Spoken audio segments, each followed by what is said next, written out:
Hello everyone. So आजको यो video class 9 value added ट्याक्सबाट लिएको हो र योभन्दा अगाडिको भिडियोमा हामीले क्वेसन नम्बर 10 सम्म गरेको थियौँ भने आज हामी क्वेसन नम्बर 11 देखि गर्नेछौँ।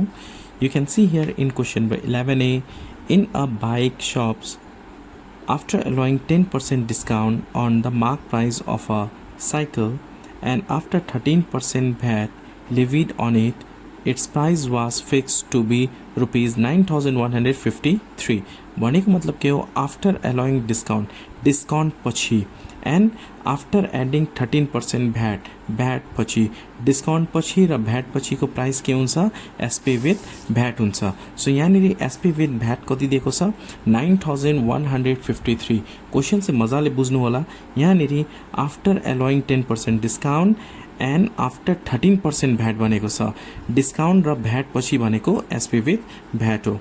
So here SP with VAT, SP with VAT, SP with VAT दिएको छ rupees 9153. After that, similarly you can see here discount percent is equal to 10% दिएको छ। So we can write here discount percent is equal to 10%. Similarly VAT percent पनि दिएको छ, VAT percent is equal to 13%. So you can see here in question number 1 हामीले के निकाल्नु पर्ने? Find the selling price of a cycle before VAT was added. VAT अगाडिको price, before VAT, price of cycle before VAT भनेको SP हुन्छ। So in number 1 we have to find out SP. तर directly SP find out गर्न सकिँदैन, त्यही भएर हामी के को फर्मुला युज गर्छौँ? एसपी विथ भ्याटको फर्मुला युज गर्छौँ to find out SP, selling price. SP with VAT is equal to, what is the price of SP with VAT? 9153 दिएको छ। एसपी विथ भ्याटको formula SP plus VAT percent of SP is equal to 9153. So SP को place में हामी SP ने राख्छौँ। We have to find out value of SP. What percent is equal to 13% छ, त्यही भएर 13 डिवाइडेड बाई 100 राख्ने into in the place of SP right SP is equal to 9153. और now we have to take LCM. What is the LCM here? 100 into SP, 100 SP plus 13 into SP, 13 SP is equal to 9153. So when you add we get 113. SP is equal to cross multiply गर्ने, यो दुईटा multiply गर्ने 9153 into 100 गर्दाखेरि दुईटा 0 आउँछ। यहाँनिर यो मल्टिप्लाईमा छ भने डिभाइड गर्ने। So SP is equal to 9,15,300 divided by 113.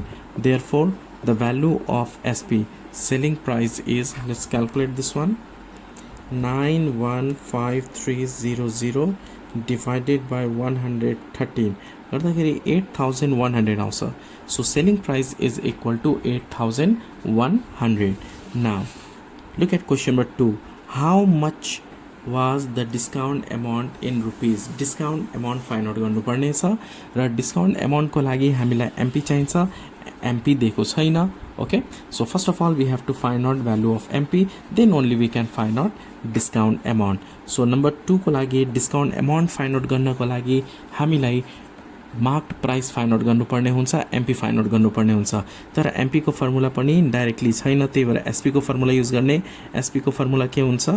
MP minus discount percent of MP, and from here we can get value of MP. When SP र डिस्काउन्ट पर्सेन्ट दिएको छ भने यो फर्मुला युज गर्ने। SP को भ्यालु हामीले कति फाइन्ड आउट गरेको छौँ? 8100 is equal to MP. We have to find out MP, त्यही भएर MP को प्लेसमा MP नै राख्ने माइनस डिस्काउन्ट पर्सेन्ट कति छ? 10%. So we can write down here 10 divided by 100 into MP. So 8100 is equal to, take LCM here, 100 into MP, 100 MP minus 10 into MP, 10 MP.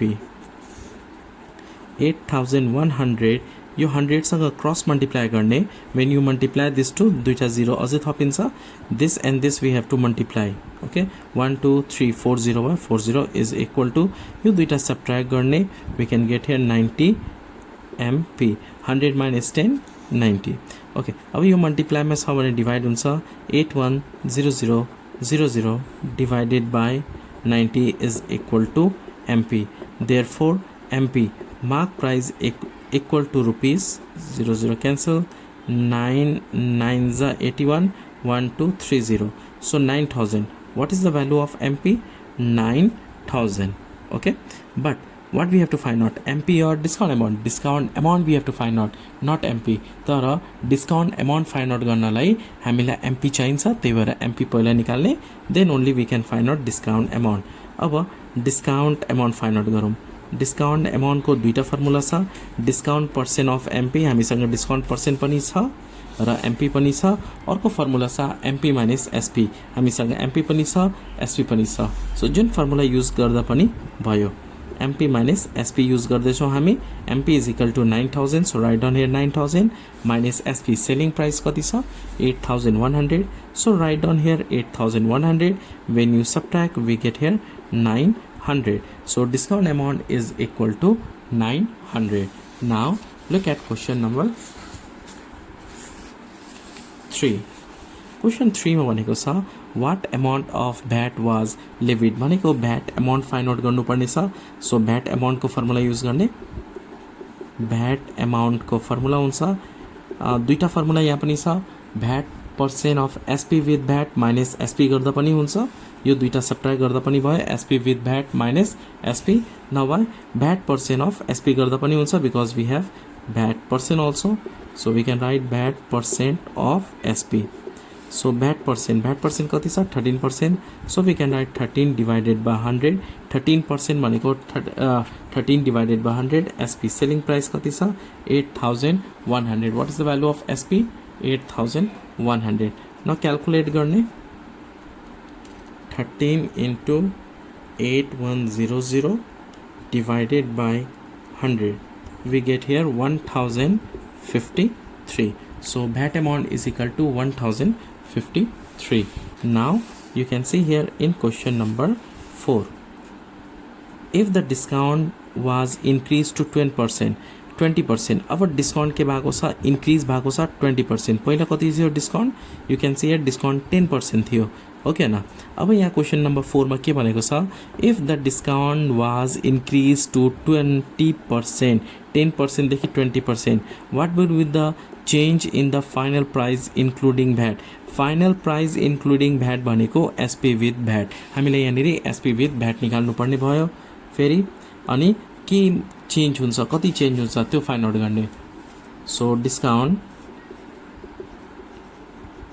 Discount percent is equal to 20% अब selling price same हुन्छ SP same हुन्छ selling price different हुन्छ MP same हुन्छ mark price कति छ 9000 MP भनेको when you go to the market and ask the price of any goods and when shopkeeper will tell you the price of these goods is this that is known as MP suppose एउटा calculator लिन तपाई जानुभयो मार्केटमा र यो क्याल्कुलेटरको price 400 रुपैयाँ शपकीपरले भनेको छ भने 400 भनेको MP भयो मार्क्ड प्राइस भयो र त्यसमा हामी डिस्काउन्ट पाउँछौं कुनै शपकीपरले धेरै डिस्काउन्ट दिन्छ कुनैले थोरै डिस्काउन्ट दिन्छ धेरै डिस्काउन्ट दिँदा सेलिङ प्राइस लेस हुन्छ थोरै डिस्काउन्ट दिँदा सेलिङ प्राइस ग्रेटर हुन्छ अब यहाँ डिस्काउन्ट 10% हुँदाखेरि सेलिङ प्राइस 8100 भयो अब डिस्काउन्ट इन्क्रिज भएको छ 20% देन सेलिङ प्राइस के हुन्छ डिक्रिज हुन्छ सो यहाँनिर हामी सेलिङ प्राइस फाइन्ड आउट गर्ने SP को फर्मुला के हुन्छ MP minus discount percent of MP so MP is equal to mark price same छ 9000 so write down here 9000 minus discount percent भनेको 20% 20 divided by 100 into 9000 2020 cancel 9000 minus 9 2s are 18 and 20 is equal to rupees 9000 मा 1800 subtract गर्ने 9000 मा 1800 subtract गर्ने and we can get here 7200 now selling price कति छ 7200 because discount धेरै छ discount धेरै भयो भने हामीलाई फाइदा सेलिङ प्राइस के हुन्छ डिक्रिज हुन्छ सो 7200 तर क्वेशनले फाइनल प्राइस भनेको छ निकाल्न फाइनल प्राइस भनेको SP with VAT हो त्यही भएर यहाँनिर VAT पर्सेन्ट सेम नै छ VAT पर्सेन्टमा कुनै पनि चेन्ज भएको छैन 13% नै छ so SP with VAT find out गर्ने SP with VAT is equal to formula SP plus VAT percent of SP. SP is equal to value 7200 plus VAT percent भनेको 13% छ, त्यही भएर 13 divided by 100 into SP. SP भनेको 7200. So we can write here 7200 plus यो दुईटा 0 र दुईटा 0 के हुन्छ cancel हुन्छ. So we can multiply 13 into 72. 13 into 72 and we can get here 936 is equal to, now add this to 7200 plus 962, 8136. So what is the final price before SP with VAT? कति छ पहिलाको पर प्राइस 9153. अब discount धेरै भएपछि price decrease हुन्छ.